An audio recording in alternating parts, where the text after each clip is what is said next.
A woman who had been hiding on the island for 3 weeks handed me a drive that could destroy Meridian.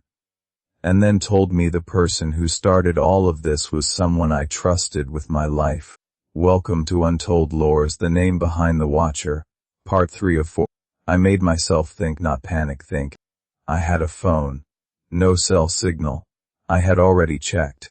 But I had photos of the contract and I had the drive. If I could get a signal, even for 60 seconds, I could send those photos somewhere they could not disappear. I moved through the back of the resort toward the service stairs. A door at the end of a supply corridor had a push bar on it. A fire exit. I hit it and it opened to the outside. The night air was cold and wet with fog. A light was on in a third-floor window one room.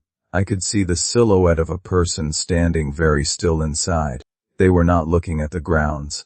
They were looking at a laptop. My laptop. Somehow they had gotten into my room while I was in the office below. My chest went cold. Everything I had been reading. They could see it. I circled wide around the building and got to the dock.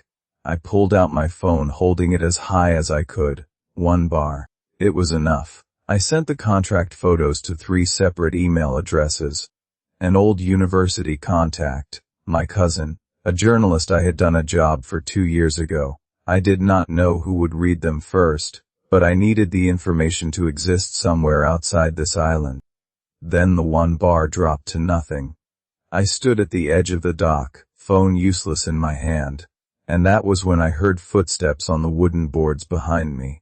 I turned slowly. A woman was walking toward me. She was maybe 50, short silver hair, a heavy coat. She stopped about 10 feet away and held both hands out, palms open. Her name was Pira. She told me this quickly, speaking low. She said she had been on the island for 3 weeks, hiding in the maintenance building near the east side of the grounds. She had been a mid-level logistics coordinator for Meridian until 18 months ago, when she found something she should not have found. Meridian ran a secondary network inside its data operations, she told me. Legitimate clients on the surface. Underneath, a system for burying financial records tied to about a dozen different shell companies across 4 countries. Nothing moved through that system without a trace, but the traces were buried inside the data jobs Meridian outsourced to independent contractors. Contractors like me. We were the couriers and we had never known it. Pira had found the internal system map and tried to take it to an outside contact. Meridian found out before she could. She had been running since. I asked her what happened to the others. The other contractors Meridian had monitored. She did not answer immediately.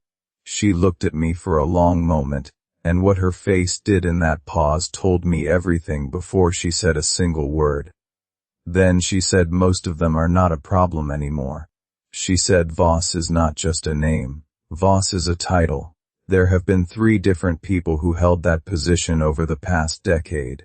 The current one is the man on the 3rd floor. His real name is Darko.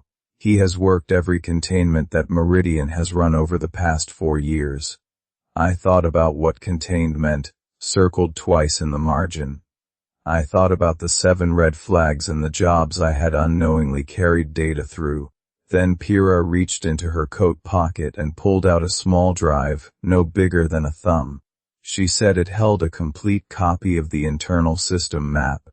Every buried account, every shell company, every data job that had passed through the network. She had been waiting 3 weeks for someone to arrive who might be able to get it out. She said if that data reaches the right people, Meridian collapses inside a week. I reached for it. She pulled back slightly and held it close. She said there is one more thing you need to know before you take this. About why you specifically were brought here. She said the job that flagged you first. The one 11 years ago that you turned down. Meridian did not flag you because you refused it. They flagged you because of who recommended you for that job in the first place. Someone inside Meridian suggested your name. Someone who knew you personally. I asked who. She told me the name. And my legs stopped working for a second, because the name she said was my brother. My brother had put my name inside Meridian's system 11 years ago. And somewhere on this island, a man named Darko had been given one very specific instruction about what to do with me tonight. That's it for part 3. Follow Untold Lores for part 4. Like and subscribe for daily stories.